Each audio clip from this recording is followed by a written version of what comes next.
gonɗa ko caggal leydi aɗa yiɗi leydi galle walla ni gollade e Sénégal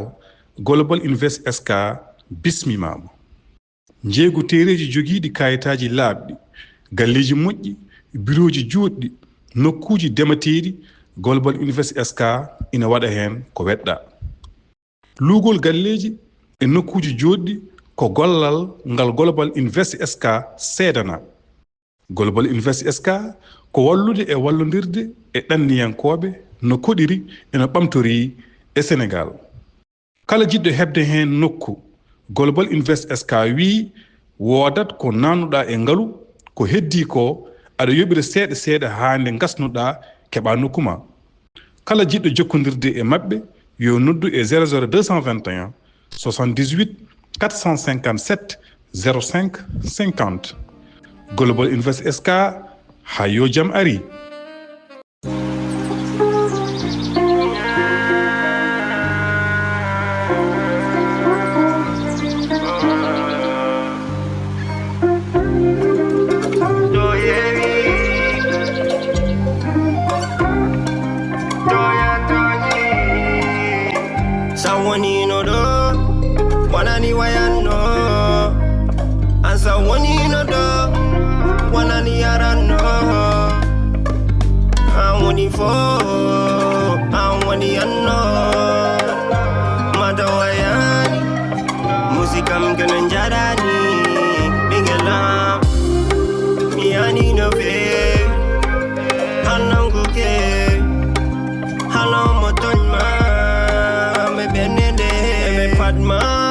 Calma, ben darma,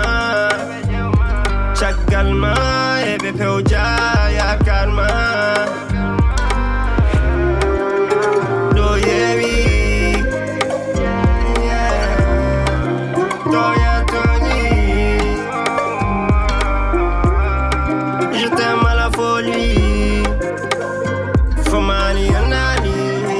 olgo kebi.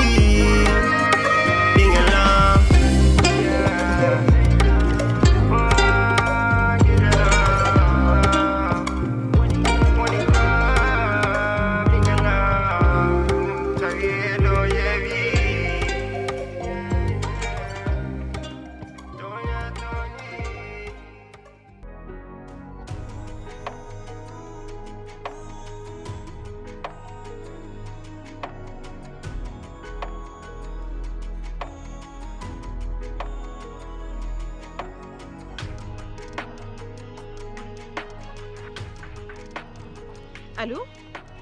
Oui, femme. Ça va, comme nous ça. Hé? Mbiɗa noddama tan omo kuppa téléphone makko anda ko mbiyatmomi tampande min tampata so ɓenno gallo mi noddatamo ni galle mabɓe tan tawa momi allo wi fama anen hoto kuppam siɓe Allah heɗomi tan komin no habsi komin nodduma kay anda ko mbiyatmami heɗomi eyyi sibi Allah fama komi ñaaguiɗomo tan min guila suba ha joni mboɗo mi yiilo galle moon mi ronki yiitu mataw mi wawa haalandemo lawol foof mi refti ɗon laabi ɗiɗi mbiɗami refta tan e laabi ɗiɗi anda somi anno galle moon kay ɓuuri jabani heɗade kam ni mbiɗami noddama tan mo kuppani kono sa tampata min mi tampata mi noddita ha jaɓɗa foof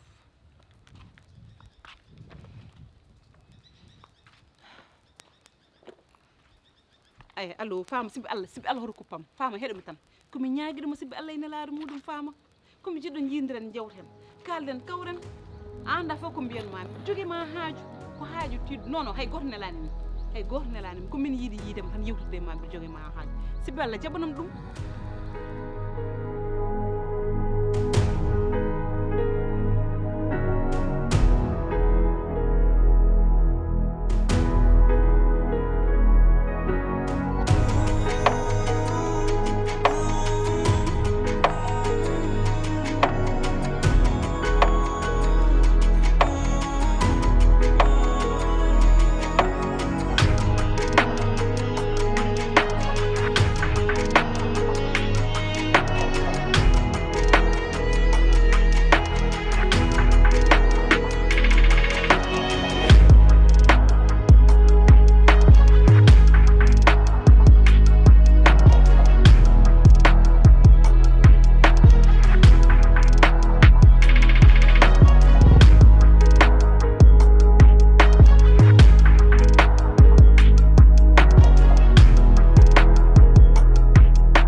ngallo le xam ngallo watina bi mbir rewo do ma taw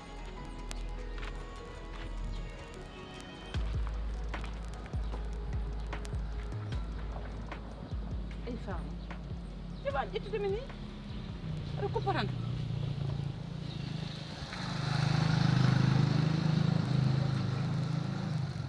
ci ba jitu de mini haali han kanti wallahi so andil ko no dirtu mom ho beren o sika min koy noddude mo pour wadde mo kokkali walla pour mbiri tooñama walla pour mbiri hollama ko min resa wona ɗum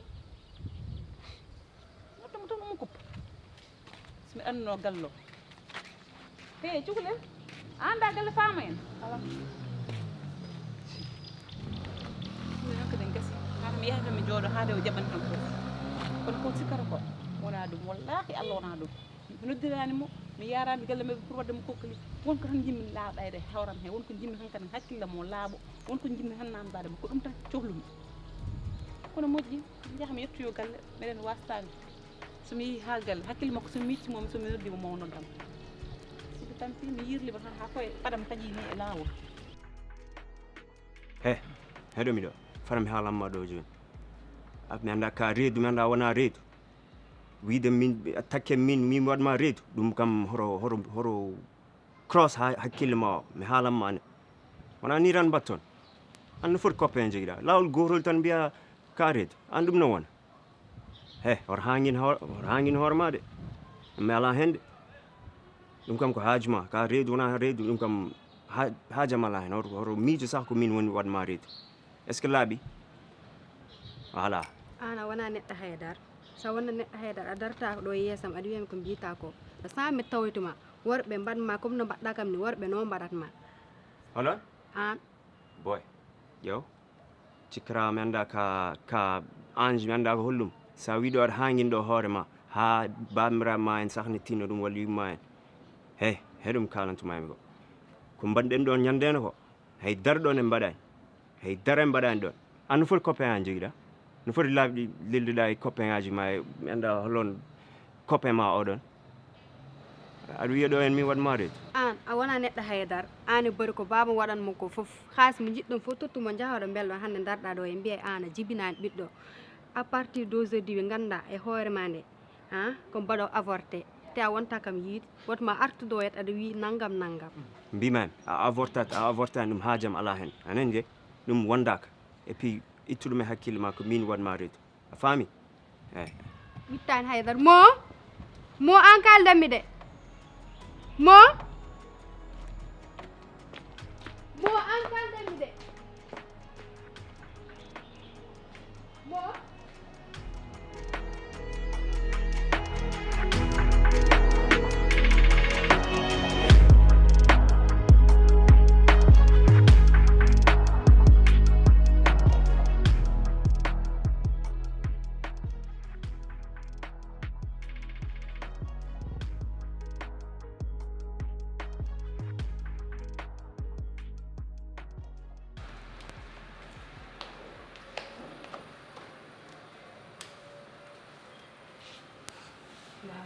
mbaɗɗa seeɗa komi jinnoɗo jewten eko joti koɗo hewde hakkille cukalel tan jagguno kam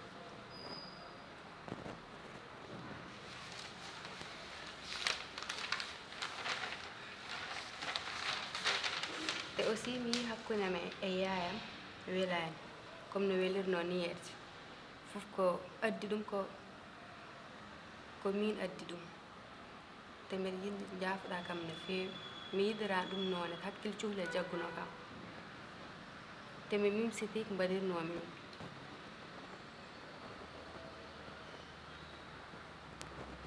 baba an kaldanmi de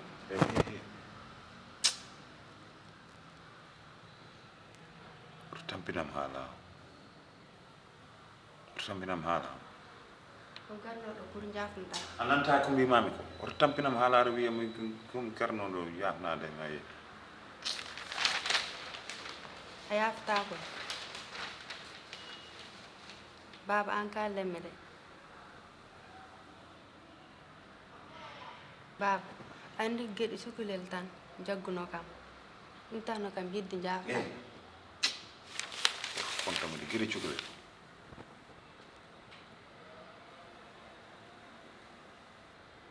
gede cugale an ko mbadda ko sukaaɓe mbaɗa ɗum sukaaɓe mbaɗa ɗum walla mawɓe mbaɗa ɗum oto wiyam gede cukalel de an waɗi kam décevoir ko joɗonnomi ko mbuɗa wiya ka sehilam ndekete ka momana imbécile que tu es ey ummoɗo ordement bi acca ummoɗo haala aɗa yafta kam junna langaji junna dande e ley gujjo disubar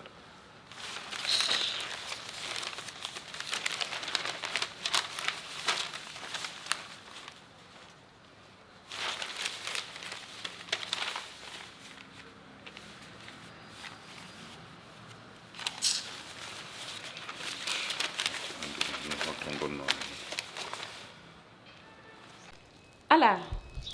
eyyi koye leegal mon he darimi wona e dowtal he koye nder leegal he non non min mi anda ɗo mbaɗimi juste en face tol Alassane e mi ittata temps ma 5 minutes tan wallam tan gara somi andi no galle ma mi arat ha nder galle ma kono mi anda galle o eyyi d' accord mbiɗum fatma d' accord merci femme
jarama no feewi en tout cas aɗa andi holko tagui kam weltade ma Mariame mi haalanma ɗum hannde no peut être mi yiiɗa weddademo fleur uji et tout par ce que neɗɗo so waɗi ligguey mum pour min a jarnatamo a wiyatamo par ce que waɗi ko fodde mum mais quand même pour min aɗa foti wiidemo merci beaucoup ko tagui kam wiide merci beaucoup woni holɗum à chaque fois mi dérangeatma n'importe quelle heure mboɗo dérangement aɗa ummo galle ma gara e gallam te min mi dérange ta ko mi ara toon hayso taw ka joɓeteɗo aɗa wawno wasde wiide way ko heure de liggueyam joguimi heure de descente joguimi somi jippima haajam ni wontano e ligguey mais avec ça vraiment merci vraiment beaucoup weltima e ma annene patron hande ma weeɓa annak patron sa andi ɗum mi weltima e ma sa andan ɗum mi weltima e ma sahaji mbaɗa waɗa erreur ɓaytemi an aɗa weeli ligganaɗe aɗa waɗa kam comprendre je sais mbaɗɗa ko liggey ma je sais ko liggey ma mbaɗɗa mais aussi l'erreur est humaine ala neɗɗo mo watta erreur Allah subhanahu wa taala kañum tan woni mo juumata kala banni adama juumat donc oto wi way nangam sa erreur aji l'essentiel c'est vouloir faire quelque chose de bien wadde hunde mo ganduɗa no feewi et c'est l'intention qui compte yidde wadde ko moƴƴi ko ɗum comptarate nanayma donc oto wi somi waɗi erreur et tout ça là ça c'est pas bien quoi t'inquiète tinno ko gonɗo wonno ene wawno mettinde walla yeyano hoore mum way an ɗum fof tawanima hen patron enen dañi mauvaise nouvelle de mauvaise nouvelle wallahi mauvaise nouvelle fiscalité nak ari ɗon hol yon hen Amadou monsieur Diop monsieur Diop kay monsieur Diop noon gueɗe mum no muusi on noon on ɓuuri mettude est ce que aɗa andi nder domaine ha hawre ko monsieur Diop ɓuuri hen wulde monsieur Diop je veux dire ko Sonko tan monsieur Diop kam ko Sonko tan mais soɓe ngari janggo hay so taw min leeli arde soɓe ngari tottule ɓe dossier ji ɗi ɓe mbaɗa hen komi yiiɗi wadde ko min somi ari après je gère le reste ok on fait comme ça allez merci beaucoup hande a ñantima noon jarama allez ciao allez merci salminanam nena ma quoi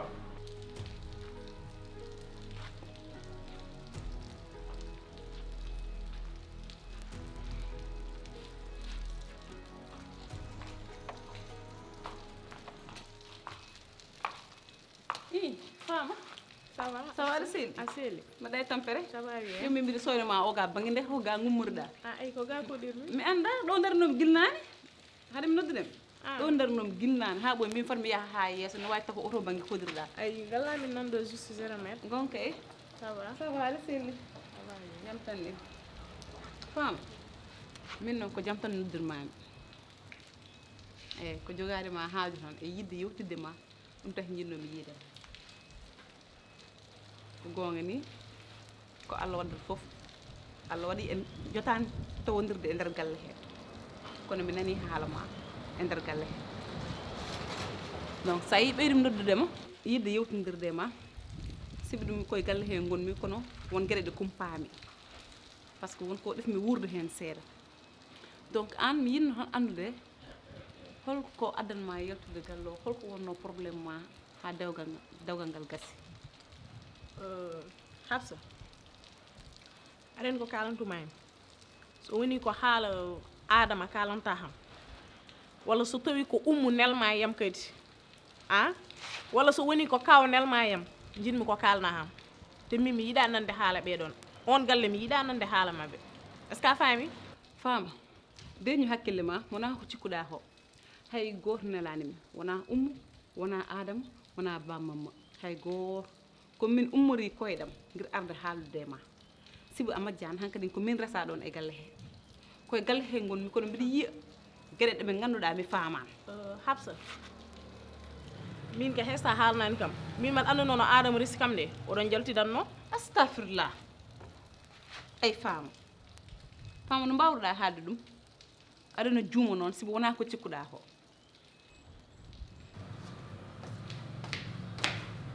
wa habi an kom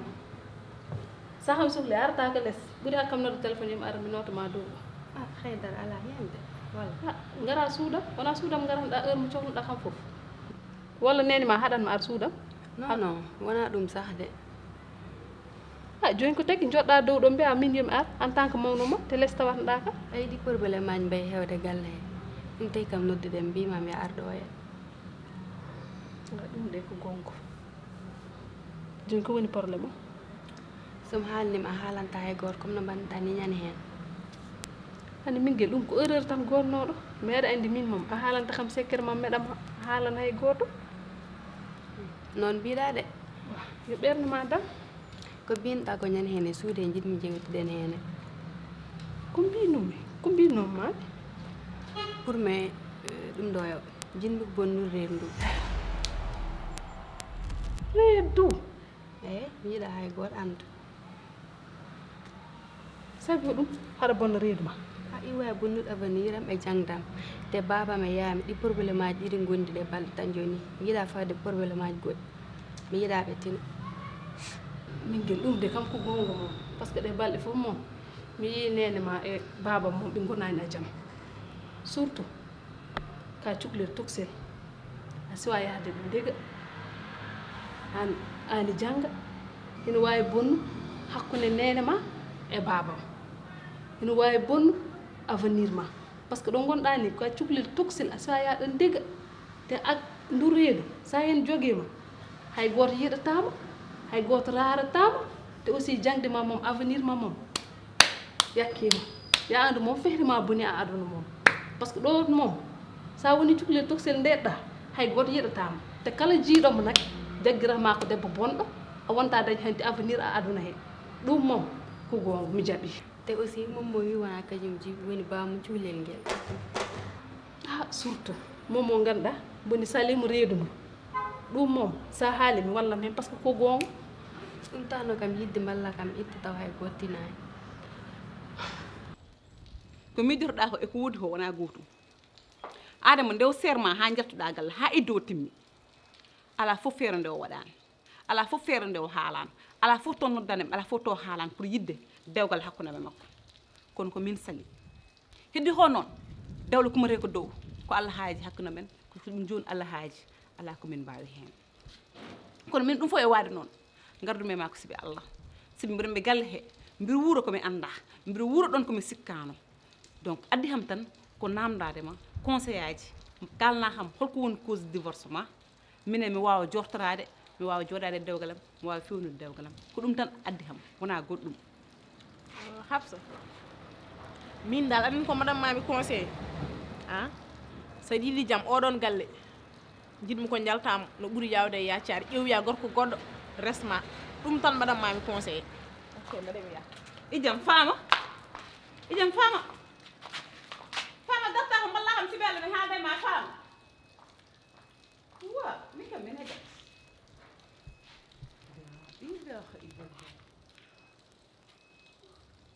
fama kam holko fotanta yaltindema oɗon galle fama holko suuɗatami min ɗum noon sa ƴeewi ha nder ko soomi hen ko ne wayno leydi fama jaɓani haalande kono mi woppirtani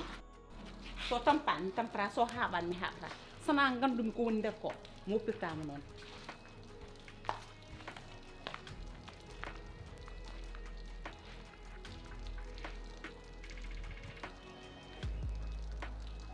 joni si Allah jaaɓi mamma hen wondu par ce que danger o rek déjà avenir ma yakko hen rek wadda hen kadi gorko o salo baba makko ɓiɗɗo jibino ɗo ala baba a andata hono mbiyata ɗum hambo woni baba ma walla mbiya ɗum ko hoɗo ƴettirɗa ɗum il faut ɗum foof ma lamdom ɗum ko gonga joni mamma hen wallu anda bo ƴittowo ɗum ballagam hen ƴittowo ɗum mbeɗa andi de mais woni probléme o mi añatmo waddu e makko nene ma tina walla babam tina wana ko min yiiɗi ya yakko reedu ndu no ɗum fof tawatama hen an kay haalnama rek c'est sûr ɓe tinata c'est sûr mi yiɗmo wallu rek de par ce que min moom haɗa andi mi yiɗananima ko boni par ce que ka min guilam mais tawde ko ɗum jiɗɗa mamma wallu a mbawa ɗum ittu mais woddumi hen feeñ par ce que min moom haɗa andi comme ma ballat wona min wonma proposé ko an ari ka min guilam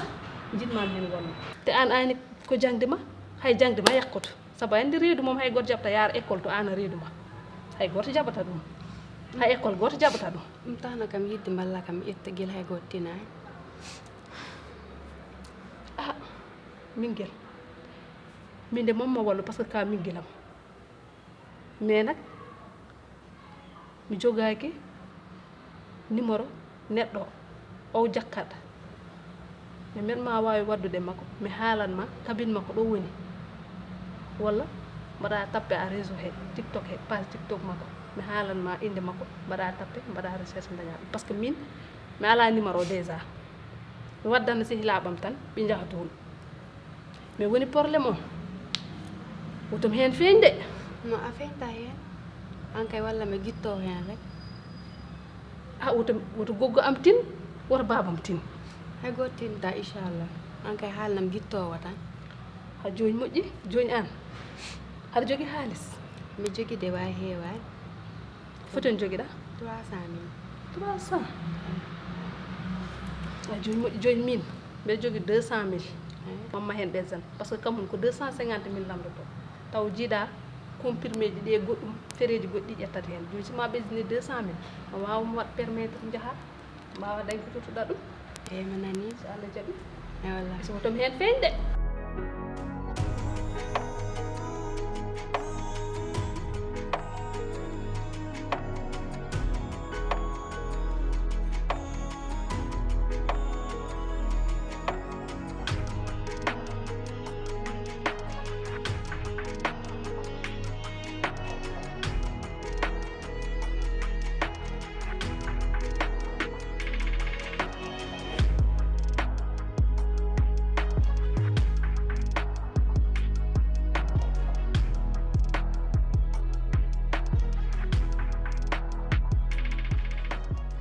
jinmi ko kalna ham gonga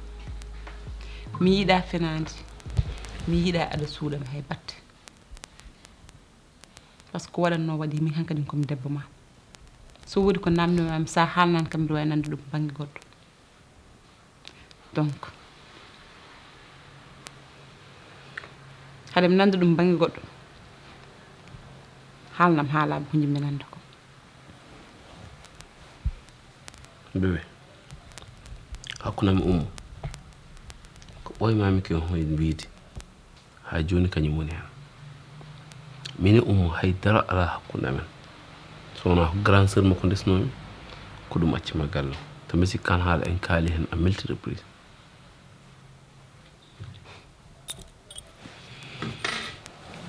ɗum noon moɗom refta hen gongol haalnam ko woni hakkude ma e sene wela mi welami joni sene metta mi mettami joni kala ko wawi wonde hen yo won joni yo won law ɗo to namdi mam ɗo gonga noon erreur gonɗo hakkude amen o ko kañum tan mbaɗen mi reccu guilante hen fayda hande ko ni noon yaari